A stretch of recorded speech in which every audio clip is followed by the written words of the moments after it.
Good morning, Kennedy students. This is Mrs. Dungey, and I'm here to read you a story, and it is called The Chicken Sisters by Laura Numeroff.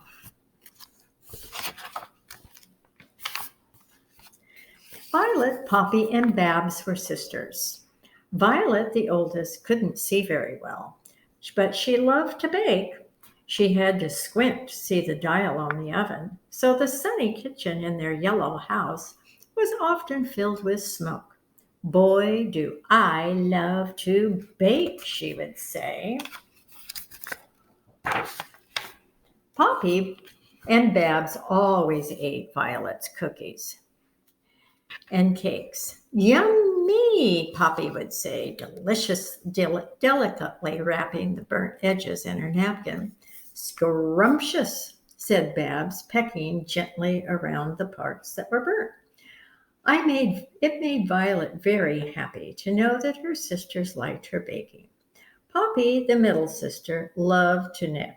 She knit hats with chin straps, turtlenecks, sweaters, and pom-poms, and covers for the lamps. Boy, do I love to knit, she would say.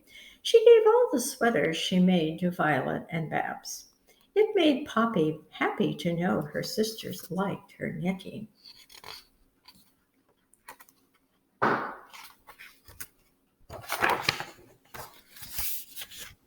Babs, the youngest, couldn't hear very well, but she loved to sing. She sang in the shower. She sang at Harriet's house of hair, where she worked as a hairdresser. She even sang in bed. Boy, do I love to sing, she would say. Babs sang off key, but Poppy and Violet always applauded. It made Babs happy to know her sisters liked her singing.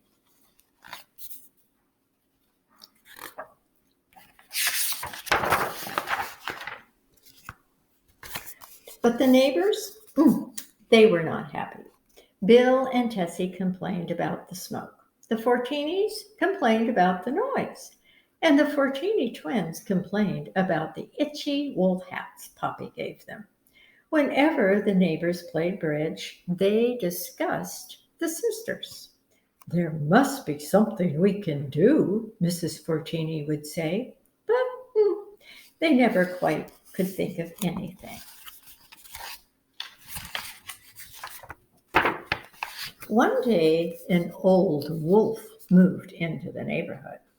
He couldn't wait to visit all his new neighbors. Bill and Tessie were so scared, they stopped going outside.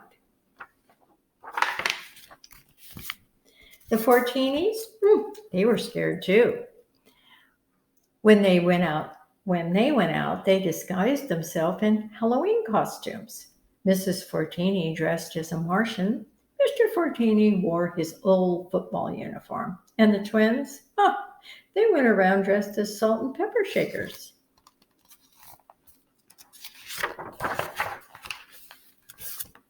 The old wolf was thrilled to see everyone so scared.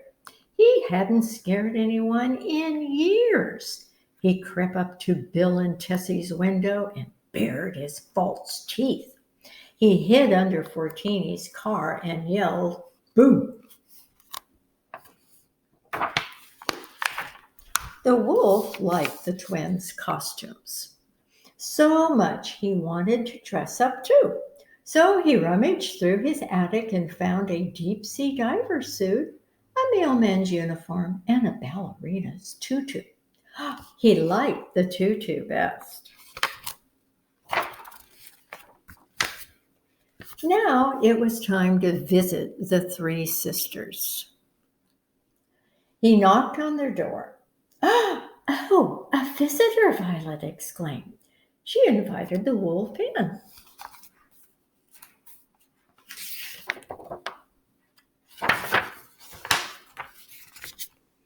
She offered him freshly baked coconut crisps, and he gobbled them down. They sat like rocks in his stomach. He stumbled over to the couch, moaning and coughing. "Oh, my, you don't look well at all," said Poppy. pulling out a tape measure.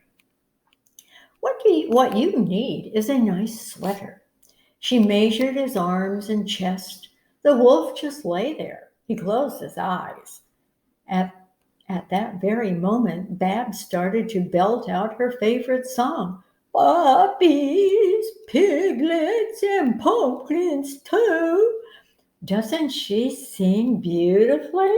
Poppy asked, still measuring.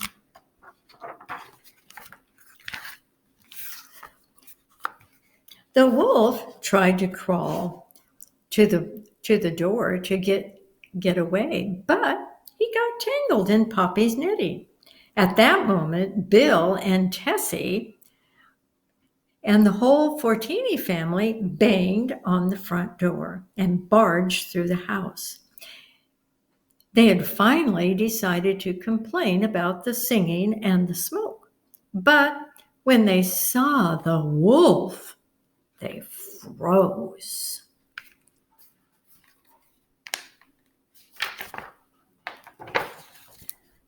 That's the mean old wolf, gasped the Fortini twins. I'm not mean, said the wolf. I was just trying to have fun. Fun? But you scared us, said the twins. Please let me go, the wolf pleaded. I'll leave town. I'll even move in with my mother. So the wolf went off to live with his mother in Atlantic City.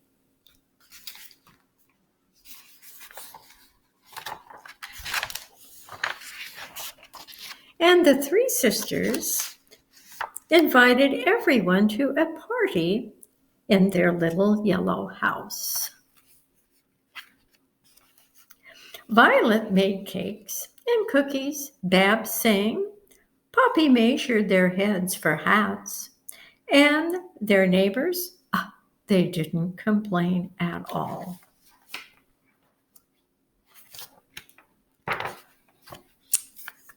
The end.